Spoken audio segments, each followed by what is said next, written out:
your 30-day action plan. Congratulations, you've made it through the core content of this course.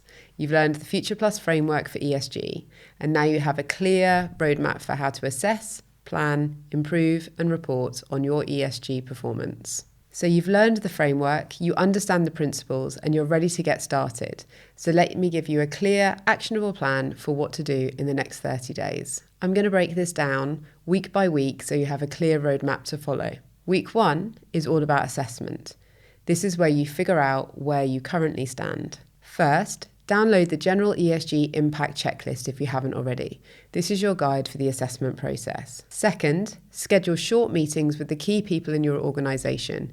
You need about 30 minutes with your finance director or whoever manages your financial records, 30 minutes with your operations manager, 30 minutes with your HR manager, and 30 minutes with whoever handles compliance in your business. If you're from a very small business and one person wears multiple hats, that's fine. Just make sure you're covering all of these areas. Third, gather existing data. Ask each department to send you the relevant documents and records, utility bills from finance, health and safety data from operations, training and diversity data from HR, supplier information from procurement. Don't try to create new data yet, just collect what already exists. And fourth, identify what you're already doing. Work through the checklist and tick off all the ESG activities that are already happening in your business. This is where you'll discover that you're further along than you thought. By the end of week 1, you should have a clear picture of your current ESG position. Week 2 is about prioritization. This is where you figure out what to focus on. First, analyze your assessment results. Where are you strong? Where are there gaps? What data do you have and what data are you missing? Second, identify your material issues based on your sector, your size, your stakeholder expectations, and your business strategy. What are the 3 to 5 ESG issues that matter most for you and your business? Third, determine which regulations apply to you. Do you need to comply with the Modern Slavery Act, gender pay gap reporting, SCCR, ESOS? Make a list of all of your compliance obligations. And fourth, set 3 to 5 initial goals. These should be SMART goals: specific, measurable, achievable, relevant, and time-bound. Don't try to set goals for every possible ESG issue. Just focus on your material priorities. By the end of week 2, you should have a clear set of priorities and goals. Week 3 is about quick wins. This is where you start taking action. First, identify 3 quick wins, high-impact, low-effort initiatives that you can achieve in the next 90 days.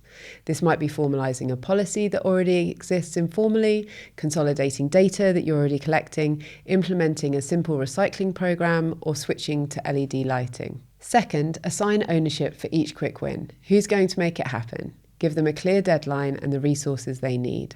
Third, start implementation. Don't wait for everything to be perfect. Get moving on these quick wins. And fourth, document what you're doing. Keep records of the actions and your results. This will be important for reporting later. By the end of week 3, you should have momentum and you should be seeing tangible progress. Week 4 is about road mapping and communication. This is where you plan for the longer term and start telling your ESG story. First, draft your 12-month ESG roadmap based on the goals and priorities of what you're going to achieve in the next year. Break it down quarter by quarter, assign ownership, and set milestones. Second, create a simple ESG page for your website. You don't need a comprehensive sustainability report yet, but you should have a page that explains your ESG approach, your priorities, and your commitments. This is important because customers and other stakeholders will look for this information. Third, prepare to communicate your ESG story. Draft a short narrative that explains what you're doing on ESG and why it matters. You'll use this in customer questionnaires, tender responses, and conversations with investors. And fourth, schedule quarterly reviews. Put dates in your calendar to review your ESG progress every 3 months. This ensures that ESG stays on your agenda and doesn't get forgotten. By the end of your first 30 days, you should have completed your assessment, set your priorities, achieved some quick wins, and created a roadmap for the year ahead. That's huge progress. Now, you might be thinking, this all sounds great, but I'm still feeling overwhelmed. I'm not sure how I can do this on my own. And that's completely understandable. ESG can be complex, especially when you're just getting started. This is where Future Plus can help. We've built a platform and an advisory service specifically for UK SMEs and mid-market companies who want to tackle ESG efficiently without getting overwhelmed. And here's what I want to offer you. Book a free 30-minute consultation with one of our ESG experts.